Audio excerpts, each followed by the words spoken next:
Hello दोस्तों, आप सभी का बहुत बहुत स्वागत है, अभिनंदन है। SSC MTS 2025 marathon mix question दोस्तों आज डे 12 है। और दोस्तों आज के पेपर में आइए चर्चा करते हैं कि आपके एसएससी एमटीएस के लिए दोस्त क्या क्या इंपॉर्टेंट क्वेश्चन है। ठीक है, तो मेरा दोस्त पहला क्वेश्चन है कि दक्कन और दक्षिण भारत तक अपनी शक्ति बढ़ाने की हर्षवर्धन की महत्वाकांक्षाओं को किसने रोक दिया था।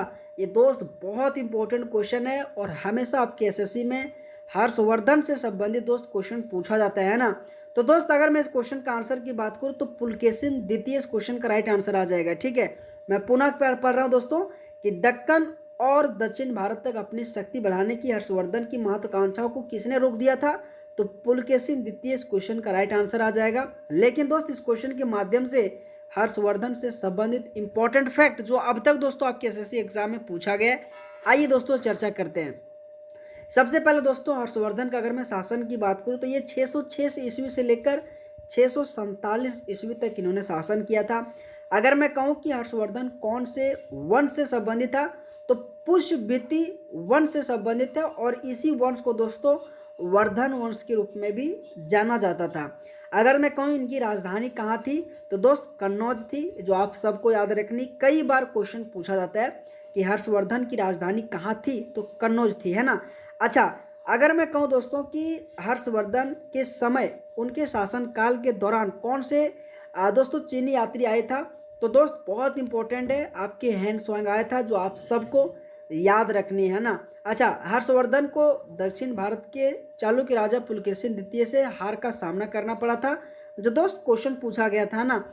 लेकिन दोस्त इससे रिलेट करके आपको याद रखनी है कि हर्षवर्धन से संबंधित एक इम्पोर्टेंट पुस्तक जो हर्षचरित है। और अगर मैं हर्षचरित की बात करूँ दोस्तों तो बान्य भट्ट के द्वारा लिखा गया था। और इसी के साथ दोस्तों आपके चीनी यात्रा हैंडस्वांग जो है ना, आपके सीयू की पुस्तक लिखा गया था ना। तो ये दोनों के दोनों दोस्तों पुस्तक याद रखनी है। ठीक है, पहला हर्षचरित और दूसरा आपके सीयू की। अगर मैं हर्षचरित की बात करूँ तो बान्य भट्ट के द्वारा, और अगर मैं हैंडस्वांग जो कि दोस्तों सीयू की पुस्तक लिखा गया था। तो ये सभी के सभी दोस्तों हर्षवर्धन से संबंधित इंपॉर्टेंट फैक्ट याद रखनी है। ठीक है, अगर दोस्तों आप सबको क्लास इस तरीके से अच्छा लगता है तो मेरे दोस्त वीडियो को आप सबसे रिक्वेस्ट है लाइक करनी है। और दोस्त एग्जाम तक मैं आप सबको प्रॉमिस कर रहा हूँ इसी तरह से क्लास दूंगा, है ना। तो चैनल को जरूर सब्सक्राइब करके जाना। ठीक है, अगर दोस्तों मैं अगला क्वेश्चन की बात करूँ कि निम्नलिखित में से कौन 1885 में भारतीय राष्ट्रीय कांग्रेस के संस्थापकों में से एक था। दोस्त एक क्वेश्चन, उनका एक्सप्लेनेशन, और दोस्त मैं जो भी आप सबको करा रहा हूँ ना यार, आपके एग्जाम ओरिएंटेड है ना। वाकई में दोस्त अगर आपने 1 से लेकर 11 तक मॉक टेस्ट देखे होंगे ना, तो उनका लेवल आपको दोस्तों एज अ रियलाइज होगा, हो ना। तो दोस्त आइए इस क्वेश्चन का अगर मैं आंसर की बात करूँ तो A.O. ह्यूम, जैसे एलन ऑक्टेवियन ह्यूम के नाम से जाना जाता है ना। लेकिन दोस्त इस क्वेश्चन के माध्यम से मेरा एक ही काम है कि मैं आपको एक्सप्लेन करके बताने वाला हूँ। तो 1905 बनारस दोस्तों गोपाल कृष्ण गोखले, आप सबको याद रखनी है। 1906 कलकत्ता अधिवेशन, आपके दादा भाई नौरोजी। 1907 सूरत अधिवेशन, रास बिहारी घोष। 1908 मद्रास और रास बिहारी घोष, ये सब दोस्तों याद रखनी है।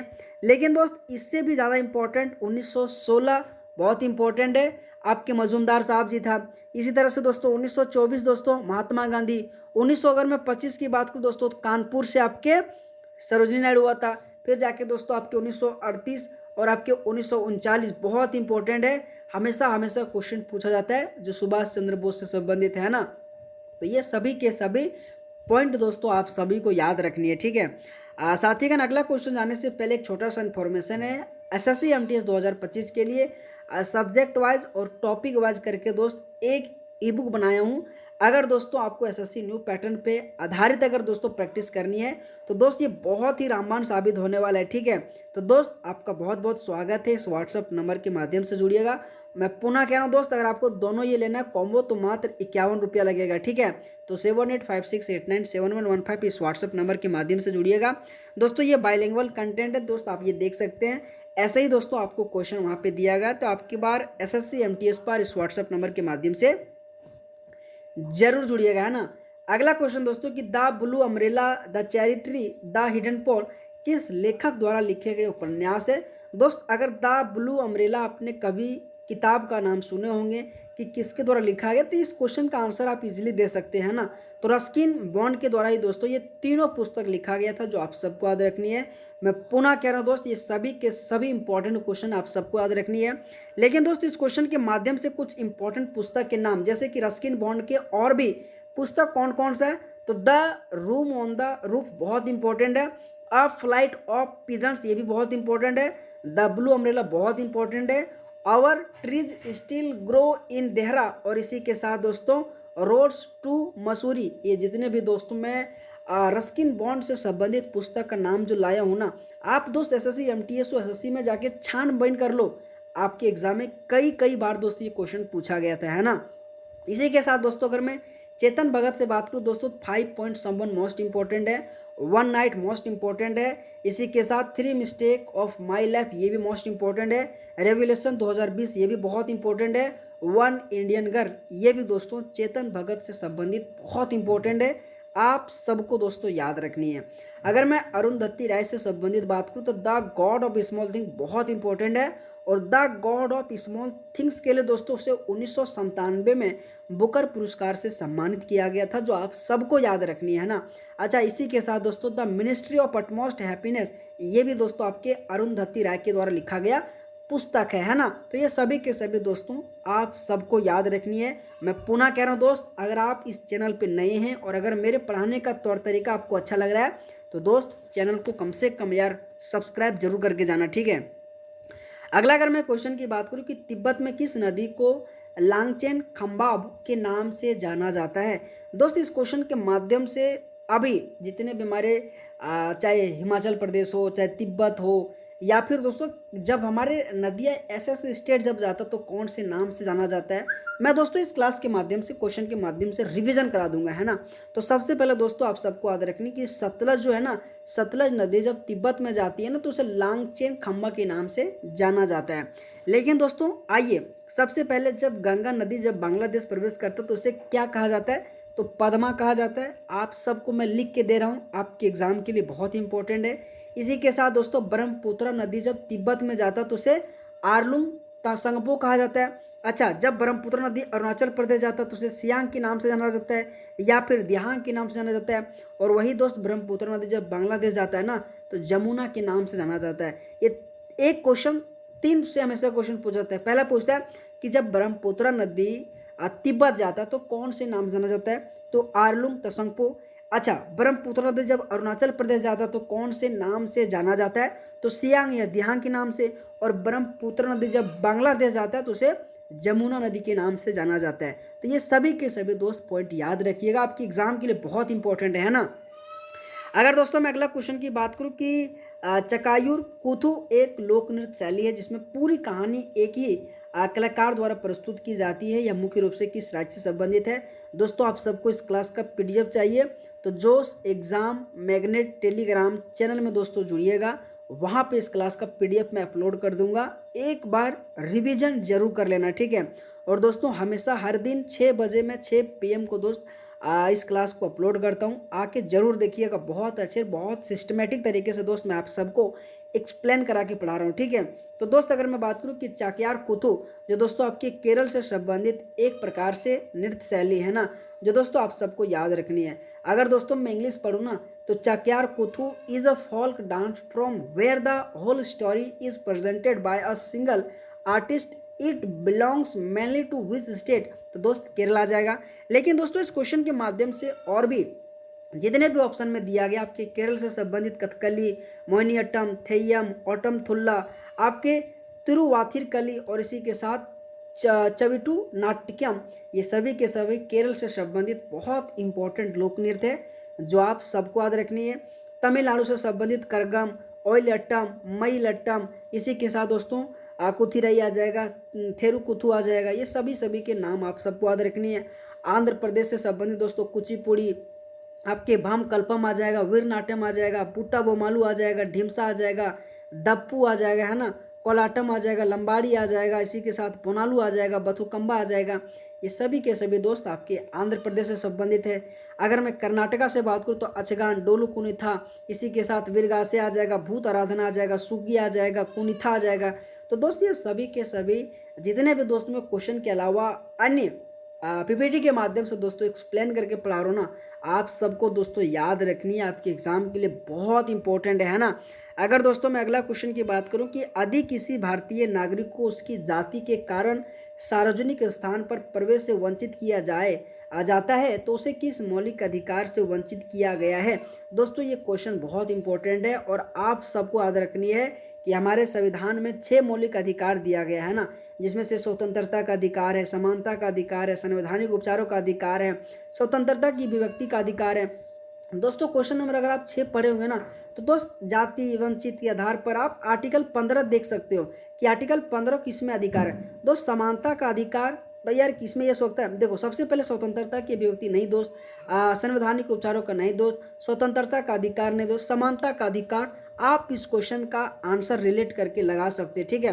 तो क्वेश्चन नंबर 6 का ऑप्शन नंबर बी इस क्वेश्चन का राइट आंसर आ जाएगा। लेकिन दोस्त इस क्वेश्चन के माध्यम से मैं आप सबको जितने भी 6 मौलिक अधिकार जैसे कि समानता का अधिकार आर्टिकल 14 से लेकर आर्टिकल 18 तक जिक्र किया गया, स्वतंत्रता का अधिकार आर्टिकल 19 से 22 तक, शोषण के विरुद्ध अधिकार 23 से 24 तक, धार्मिक स्वतंत्रता का 25 से 28 तक, सांस्कृतिक और शैक्षणिक अधिकार 29 से 30 तक है, संवैधानिक उपचारों का अधिकार आर्टिकल 32 को डॉक्टर भीमराव अंबेडकर ने दोस्तों इसे संविधान की आत्मा कहा गया था, है ना। तो ये सभी के सभी पॉइंट याद रखिएगा। दोस्त देखो अगर मैं 14 से लेकर पूरा 32 तक अगर रिवीजन करा दूंगा ना तो थोड़ा सा टाइम ज़्यादा लग जाएगा, लेकिन दोस्त मैं चाहता हूँ ये जो एक्सप्लेन है ना सो कल मैं पूरा अच्छे तरीके से खोल के कर दूंगा, ठीक है।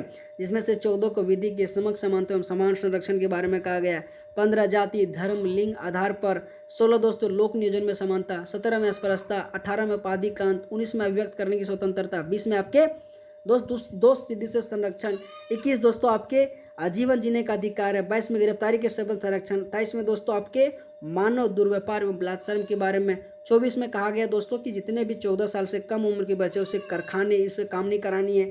25 दोस्तों बहुत इंपॉर्टेंट है, आपके एग्जाम में हमेशा पूछा जाता है कि धार्मिक अंतःकरण की स्वतंत्रता। 26 में दोस्तों किसी भी धार्मिक क्षेत्र में अपने अनुसार दोस्तों जो भी बन पाए आप दे सकते हैं। 27 में दोस्तों धार्मिक क्षेत्र में कर नहीं लगेगा। 28 में दोस्तों कहा गया कि आप किसी भी शैक्षणिक संस्थान में धार्मिक शिक्षा नहीं दे सकते हैं। 29 में दोस्त कहा गया कि किसी भी सांस्कृतिक हो विरासत उनको बचानी है। 30 दोस्तों बहुत इंपॉर्टेंट, आप अपने अनुसार कहीं भी जाके दोस्त कोई भी शिक्षा संस्थान खोल सकते हैं। आपको दोस्तों 32 बहुत इंपॉर्टेंट है, संवैधानिक उपचारों का अधिकार, ठीक है। तो ये सभी के सभी दोस्त इस स्लाइड के माध्यम से मैं आपको बताया हूँ। वाकई में अगर आप सबको दोस्तों क्लास अच्छा लगता होगा ना यार, तो मैं आपके लिए इतना मेहनत करता हूँ तो आपका भी एक कर्तव्य होता है यार, हमें भी सपोर्ट करो यार, हमें भी आगे बढ़ाओ यार, है ना। अगला अगर मैं क्वेश्चन की बात करूँ, 2016 में उदित नारायण को निम्नलिखित में से किस क्षेत्र में पद्म भूषण से सम्मानित किया गया था। दोस्त मैं आप सबसे प्रॉमिस कर रहा हूँ SSC MTS एग्जाम से पहले जितने भी दोस्तों क्लासिकल डांस के कलाकार, आपके जो जितने भी वाद्य यंत्र से संबंधित कलाकार, इनको दोस्तों पद्मश्री, पद्म भूषण, पद्म विभूषण, भारत संगीत नाटक अकादमी, भारत रत्न, ये कब कब सम्मानित किया गया ना यार। एक एक क्वेश्चन को दोस्त मैं पूरा का पूरा रिवीजन करा दूंगा, ये मेरे पे बिलीव करके रखो यार, मैं गारंटी दे रहा हूँ ये क्लास में कराऊंगा। और आपके SSC में दोस्त 1 से 2 क्वेश्चन हर एक बार पूछा जाता है कि 2016 में उदित नारायण को किस क्षेत्र में पद्म भूषण दिया गया। अगर दोस्तों आपको आता है तो आपने बताओ, नहीं आता है तो मैं प्रॉमिस कर रहा हूँ आपको एक क्लास दूंगा जिसमें से 100 क्वेश्चन ऐसा कराऊंगा जो आपके SSC MTS के लिए बहुत इंपॉर्टेंट होगा, ठीक है। तो दोस्त सबसे पहले इस क्वेश्चन का आंसर कला और पार्श्व गायन आ जाएगा, ठीक है। लेकिन दोस्त मैं पुनः कह रहा हूँ मेरा वही काम है, मैं आप सबको एक्सप्लेन करके पढ़ाऊंगा। MS सुब्बुलक्ष्मी को 1998 में भारत रत्न से नवाजा गया था और कई बार पूछा जाता है कि MS सुब्बुलक्ष्मी किस गायिका से संबंधित है, तो कर्नाटक गायिका से। दोस्तों एक बार हम भी जब SSC MTS का एग्जाम देने गए थे ना तो उसमें पूछा था कि MS सुब्बुलक्ष्मी किस गायिका से संबंधित था, तो वहाँ पे हिंदुस्तानी दिया था, आपके दोस्तों वहाँ पे कर्नाटका दिया था।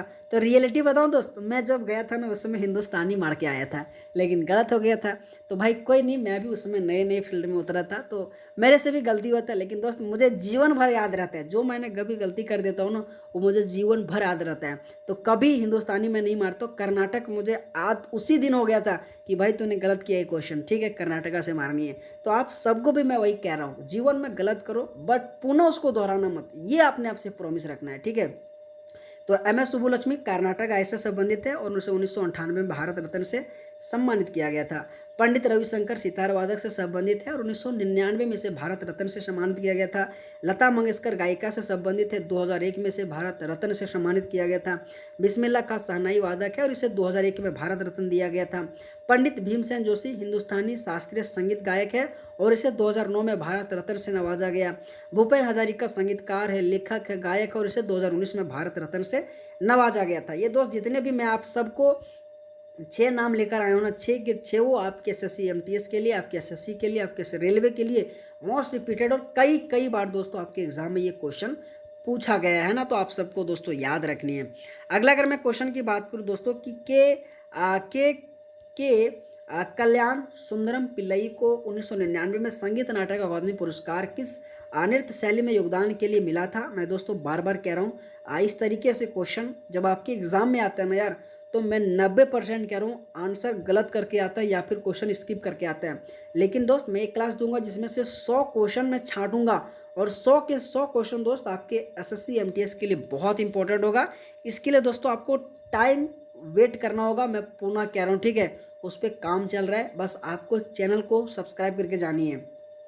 भारत सरकार द्वारा घोषित नई औद्योगिक नीति 1991 के 3 मुख्य आयामों में किसे शामिल नहीं किया गया था। दोस्त आपने ये क्वेश्चन बहुत बार पढ़ा होगा, उदारीकरण, निजीकरण, शहरीकरण, वैश्वीकरण। तो दोस्तों आप सबको आंसर बतानी है, ठीक है। तो शहरीकरण इस क्वेश्चन का राइट आंसर आ जाएगा, जिसमें से 3 मुख्य आयामों में से शहरीकरण को दोस्तों शामिल नहीं किया गया था, है ना। अगर मैं अगला क्वेश्चन की बात करूँ कि तट रेखा से लेकर महाद्वीप अंत तक भूमि का वह भाग जो उथले जल में जल मगन होता है उसे क्या कहलाता है। दोस्तों ये क्वेश्चन बहुत हाई लेवल वाला है और दोस्त आपके जियोग्राफी से जब इस तरीके से क्वेश्चन आता है ना यार, तो लोग 90% लोग आंसर को छोड़कर आता है। लेकिन दोस्त आपको छोड़ना नहीं है, बस मैं पुनः कह रहा हूँ, जोश एग्जाम मैग्नेट टेलीग्राम चैनल में दोस्तों जुड़ना है और वहाँ पे इस क्लास का PDF लेकर रिवीजन जरूर कर लेना, ठीक है। तो दोस्तों अगर मैं क्वेश्चन नंबर 10 का आंसर की बात करूँ ना, तो आपके महाद्वीपीय मंच आ जाएगा, ठीक है। महाद्वीपीय मंच इस क्वेश्चन का राइट आंसर आ जाएगा। अगला क्वेश्चन है कि पुरुष क्रिकेट विश्व कप 2019 में सबसे अधिक रन बनाने वाला खिलाड़ी कौन है। दोस्तों ये क्वेश्चन आपके एग्जाम में पूछा नहीं जाएगा, ये 100% गारंटी है, ठीक है। लेकिन दोस्तों ये क्वेश्चन लाने का मकसद ये कि अभी जो एडुकेटी आपका एग्जाम करा रहा है दोस्तों, आप सीधे से सीधे आप ले लो, ठीक है। उसमें दोस्त अभी जो आपके करंट अफेयर स्पोर्ट से जो पूछा जा रहा है, सो 2022 का पूछा जा रहा है, 2023 का पूछा जा रहा है, 2024 का पूछा जा रहा है। तो कहीं ना कहीं 22-23 से संबंधित करंट अफेयर स्पोर्ट से संबंधित आप सबको दोस्तों याद करके जानिए, ठीक है, क्योंकि बहुत इंपॉर्टेंट है, आप सबको दोस्तों याद रखनी है। लेकिन बब्बर से रोहित शर्मा इस क्वेश्चन का दोस्त राइट आंसर आ जाएगा। मेरा तो बहुत फैन है रोहित शर्मा, है ना। आपका कौन सा खिलाड़ी फैन है, आपको दोस्तों कमेंट करनी है, ठीक है। मेरे लिए मैं इसको बहुत अपने आप में मानता हूँ, ठीक है, मैं इनका बहुत फैन हूँ, है ना। अगला अगर मैं क्वेश्चन की बात करूँ दोस्तों कि भारत में रामनवमी किसकी याद में मनाया जाती है, ये भी दोस्त बहुत इंपॉर्टेंट है। भगवान राम का जन्म, सीता और राम का विवाह, नहीं दोस्त, राम के अयोध्या लौटने से, राम के राज्याभिषेक से, नहीं दोस्त। आप इसमें से कन्फ्यूजन हो सकते हो बट नहीं होना है ना दोस्तों। जब राम का जन्म हुआ था ना, तो हमें रामनवमी के रूप में मनाई जाती है ना। अगला क्वेश्चन है कि 9 ग्राम जल में उपस्थित जल के अणुओं की लगभग संख्या कितनी होती है। दोस्त ये क्वेश्चन भी बहुत आपके लिए खतरनाक साबित होगा, ठीक है। तो दोस्त 3.11 × 10 के पावर 23 आंसर आ जाएगा, है ना। इस क्वेश्चन का राइट आंसर 3.11 × 10 के पावर 23 इस क्वेश्चन का राइट आंसर आ जाएगा, जो आप सबको याद रखनी है। अगला अगर मैं क्वेश्चन की बात करूं कि वर्ष 2023 में महिला प्रीमियर लीग WPL के पहले संस्करण का उद्घाटन मैच कहां आयोजित किया गया था। दोस्त मैं पुनः कह रहा हूं, अभी WPL और IPL 2025 का विजेता उप विजेता कौन से टीम में दोस्तों शुरू किया गया था ओपनिंग, और दोस्त कौन से टीम के साथ फाइनल हुआ, कौन से स्टेडियम में ओपनिंग हुआ, कौन से स्टेडियम में फाइनल हुआ, दोस्त याद करके ज़रूर जाना, ठीक है, क्योंकि मैं बार बार कह रहा हूँ आपके एग्ज़ाम के लिए बहुत इंपॉर्टेंट है। इस तरह से हमेशा दोस्त क्वेश्चन पूछा जाता है, ठीक है। तो दोस्त अगर मैं बात करूँ इस क्वेश्चन का क्या आंसर आ जाएगा, तो सबसे पहले दोस्त 2023 अगर मैं WPL की बात करूँ ना यार, तो दिल्ली, अहमदाबाद, मुंबई, बेंगलुरु। दोस्त इस क्वेश्चन का आपका क्या आंसर लगता है। मेरे को दोस्त मुंबई इस क्वेश्चन का राइट आंसर लग रहा है, ठीक है। तो मुंबई इस क्वेश्चन का राइट आंसर आ जाएगा, जो दोस्त आप सभी को याद रखनी है, ठीक है। अगर मैं अगला क्वेश्चन की बात करूँ मेरे दोस्त कि 1527 में खानवा के युद्ध में बाबर ने किसे हराया था। दोस्त आपको आंसर बतानी है ना। अगर मैं कहूँ कि 1527 में खानवा के युद्ध में बाबर ने किसे हराया था, तो दोस्त आपको राणा सांगा या महाराणा प्रताप, ये दोनों में से आंसर बतानी है, ठीक है। अगर दोस्तों मैं कहूँ 15 नंबर क्वेश्चन का ऑप्शन नंबर बी आ जाएगा, ठीक है, राणा सांगा इस क्वेश्चन का राइट आंसर आ जाएगा, है ना। लेकिन दोस्तों कुछ इंपॉर्टेंट युद्ध जैसे कि विलग्राम का युद्ध आपके 17 मई 1540 को हुआ था, और दोस्तों मुगल बादशाह हुमायूं और अफगान सरदार शेर शाह सूरी के बीच में हुआ था, जिसमें से शेर शाह सूरी ने हुमायूं को हराया था, जो आप सबको दोस्तों याद रखनी है, ठीक है। अच्छा, सरहिंद का अगर मैं युद्ध की बात करूँ तो 22 जून 1555 को, और दोस्तों वहाँ पे दोस्तों आपके हुमायूं और सिकंदर शाह सूरी के बीच में लड़ा गया था, और इसमें दोस्तों हुमायूं और बेगम खान कर रहे थे, जबकि अफगान सेना का नेतृत्व सिकंदर शाह सूरी ने कर रहे थे, और इसी युद्ध में दोस्तों हुमायूं ने उसको हराकर दिल्ली पर फिर से अपना अधिकार किया था। दोस्तों आपके जो इसमें जो अभी स्टेनोग्राफर का एग्जाम हो रहा था ना, वहाँ पे पूछा कि जो आपके हुमायूं है ना, सो कितने चरणों में युद्ध लड़ा था, तो 2 चरणों में युद्ध लड़ा था, ठीक है। जिसमें से पहला आपके किसके साथ हुआ था, आपके हुमायूं के साथ हुआ था, और दोस्तों आपके उसके बाद दोस्तों फिर जाके उसको शेर शाह सूरी ने उसको फिर ख़त्म कर लिया था। तो कहीं ना कहीं ये 2 चरणों में युद्ध लड़ा था, जो आप सबको दोस्तों याद रखनी है। प्लासी का युद्ध दोस्तों बहुत इंपॉर्टेंट है, 23 जून 1757 को हुआ था, और दोस्तों इसमें रॉबर्ट क्लाइव के नेतृत्व में और ब्रिटिश इंडिया कंपनी और सिराजुद्दौला के बीच में लड़ा था, है ना। अच्छा, इसी के साथ वांडीवास का युद्ध आपके 22 जनवरी 1760 को हुआ था, जिसमें से ब्रिटिश और फ्रांसीसी सेनाओं के बीच में लड़ा गया था। तो ये सभी के सभी दोस्त आप सबको याद रखनी, मोस्ट इंपॉर्टेंट ये सभी के सभी युद्ध है, जो आपके एग्जाम में हमेशा इनसे क्वेश्चन पूछा जाता है ना। अगला क्वेश्चन है कि संविधान का कौन सा अनुच्छेद मंत्री परिषद को राज्यपाल की सहायता और सलाह देने का निर्देश देता है। दोस्तों बतानी है क्वेश्चन नंबर 16 का क्या आंसर आ जाएगा, ठीक है। दोस्तों आप सबसे पहले याद करो कि राज्यपाल के बारे में हमारे संविधान के किस आर्टिकल में कहा गया है। दोस्त आपने ये अगर आपने ध्यान दिए होंगे, ऐसे सुने होंगे, तो आप इस क्वेश्चन का आंसर दे सकते हैं ना। तो देखो दोस्त कोई बात नहीं, अगर आपको नहीं भी आता ना यार, तो कम से कम यहाँ सीखने के लिए आओ, तो सीख के जाओ, ठीक है। 163 इस क्वेश्चन का राइट आंसर आ जाएगा। लेकिन दोस्तों राज्यपाल से संबंधित कुछ इंपॉर्टेंट आर्टिकल 153 में कहा गया दोस्तों कि प्रत्येक राज्यपाल के लिए एक राज्यपाल होगा, ठीक है। अगर मैं कहूँ कि राज्यपाल होगा, कितने आर्टिकल में कहा गया, तो 153 में। लेकिन दोस्त इससे भी ज़्यादा इंपॉर्टेंट है, आपको जब मैं भी तैयारी कर रहा था ना एक बार दोस्त, उस समय भी मैंने देखा था कि एक राज्यपाल 2 राज्यों का राज्यपाल हो सकता है, कौन से आर्टिकल में कहा गया है। तो दोस्त याद रखनी है 153 में, ठीक है। 155 दोस्तों की राज्यपाल की नियुक्ति भारत के राष्ट्रपति द्वारा किया जाएगा, बहुत इंपॉर्टेंट है। 156 राज्यपाल राष्ट्रपति के प्रसाद पर्याप्त पद धारण करता है, वो राष्ट्रपति को त्याग पत्र देकर अपना पद छोड़ सकता है ना। 157 राज्यपाल बनने के लिए व्यक्ति को भारत का नागरिकता होना चाहिए, बहुत इंपॉर्टेंट है, और 35 साल उसका उम्र पूरी हो चुका होना चाहिए, ठीक है। आर्टिकल 157 में कहा गया। इसी के साथ आर्टिकल 158 राज्यपाल सांसद या राज्य विधानमंडल का सदस्य नहीं होगा और लाभ का कोई पद धारण नहीं करेगा, 158 में कहा गया। 159 बहुत इंपॉर्टेंट, राज्यपाल शपथ लेगा या प्रतिज्ञान करेगा। 160 भी बहुत इंपॉर्टेंट, राज्यपाल राष्ट्रपति द्वारा निर्धारित किसी भी आकस्मिकता स्थिति में कार्य कर सकता है। 161 में दोस्त राज्यपाल को क्षमा दान, राहत, विराम या सजा को कम करने के बारे में आर्टिकल 161 में दिया गया है। तो ये सभी के सभी दोस्त आप सबको आर्टिकल याद रखनी है, ठीक है।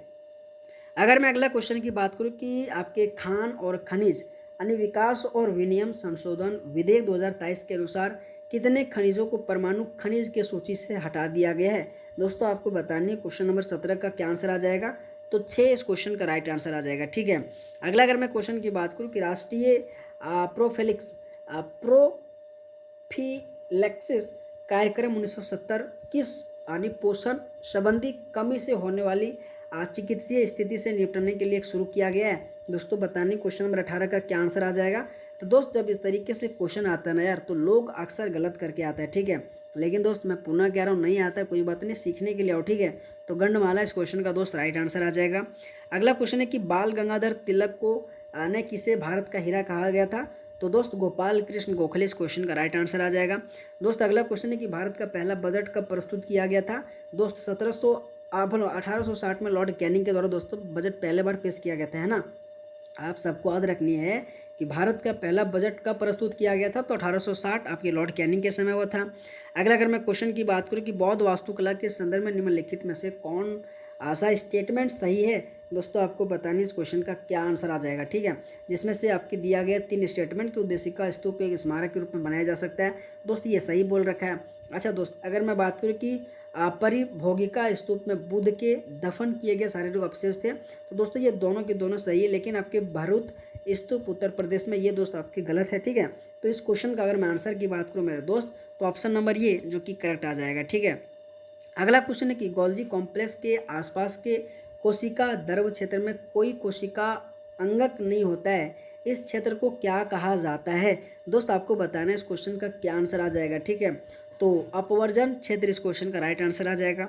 अगला क्वेश्चन है दोस्त, कोशिका घटक तथा अणुओं के भंजन और पुनः चक्रण के लिए कौन सी कोशिकीय संरचना उत्तरदायी होती है। दोस्त इस तरीके से जब वाकई में क्वेश्चन आता है ना यार, तो लोग आंसर को छोड़ता है और तुरंत भाग निकल जाता है ना। तो दोस्त कोई बात नहीं, सीखने के लिए आओ तो सीख के जाओ, है ना। तो लाइसोसोम इस क्वेश्चन का राइट आंसर आ जाएगा। दोस्तों अगर आपने शुरू से लेकर अंत तक इस क्लास को देख रहे होंगे ना, तो क्वेश्चन का लेवल आपको मैंने इजी भी कराया, मॉडरेट भी कराया, आपको हाई लेवल वाला भी कराया। तो दोस्त जीवन में अगर आप आसान ही पढ़ोगे ना, तो जीवन में कभी आप सिलेक्शन नहीं ले सकते, ये रियलिटी बात है। क्योंकि दोस्त आपको अगर सिलेक्शन लेनी है ना यार, तो आपको हाई लेवल जीके भी पढ़ना पड़ेगा, जो मैं आपको पढ़ा रहा हूँ। और दोस्त आपका एक ही कर्तव्य होता है कि मैं जो पढ़ा रहा हूँ ना यार, आपको शिद्दत से पढ़नी है। ऐसा क्वेश्चन नहीं आता ना दोस्त, आपको हार नहीं मानना है, आपको दोस्त लगातार रहते हुए भी पढ़नी है, याद रखनी है, और जब तक आपका एग्जाम क्वालिफाई ना कर जाए तब तक दोस्त आपको लगे रहनी है ना। अगला क्वेश्चन है कि निम्नलिखित में से कौन भारत में सार्वजनिक क्षेत्र का एक उपकरण है। तो दोस्तों आपको बताना है कि सार्वजनिक कौन सा है, तो steel authority of India limited इस क्वेश्चन का राइट आंसर आ जाएगा। दोस्त अगला क्वेश्चन इस क्लास का अंतिम क्वेश्चन है, किस लोक नृत्य अक्षगान किस राज्य से संबंधित है। दोस्तों आपने अगर एक्सप्लेनेशन सुने होंगे अच्छे तरीके से, तो मैंने कर्नाटका से संबंधित अक्षगान के बारे में, लोक नृत्य के बारे में कहा है, ठीक है। तो दोस्त आज के इस क्लास में आप सबका बहुत बहुत स्वागत है। लेकिन दोस्त मैं आपको पुनः कह रहा हूँ 20 क्वेश्चन और दिया गया है, ठीक है। आप PDF में दे दूंगा, रिवीजन कर लेना। मैं पुनः कह रहा हूँ SSC न्यू पैटर्न पर आधारित ये दोस्त ई बुक है। अगर दोस्तों आपको लेना है, अपनी कमियों को दूर करना चाहते हैं, जीके जीएस में आपका वीकनेस है, तो SSC न्यू पैटर्न पर आधारित दोस्तों ये बहुत ही शानदार जानदार बनाया गया है। तो दोस्तों अगर आपको कॉम्बो लेना तो मात्र 51 रुपये लगेगा। इस व्हाट्सएप नंबर के माध्यम से जरूर जुड़िएगा, ठीक है। और दोस्त इस तरीके से टॉपिक वाइज बहुत इंपॉर्टेंट है, हमेशा हमेशा आपके SSC MTS में क्वेश्चन पूछा जाता है, ठीक है। तो ऑल द बेस्ट, आप सबका बहुत बहुत धन्यवाद दोस्त, थैंक यू सो मच। इस तरह से क्वेश्चन दिया गया ना, तो दोस्त और भी क्वेश्चन कुछ कुछ दिया गया जाकर आप आराम से रिवीजन कर सकते हैं, ठीक है। तो दोस्त आप सबको अगर क्लास अच्छा लगा होगा तो आप सबसे रिक्वेस्ट है वीडियो को लाइक करनी है और चैनल को जरूर सब्सक्राइब करनी है, ठीक है। तो ऑल द बेस्ट, आप सबका बहुत बहुत धन्यवाद। बहुत क्वेश्चन है दोस्त, अब जाके आराम से रिवीजन कर लेना, ठीक है, ठीक है। तो दोस्त आइए।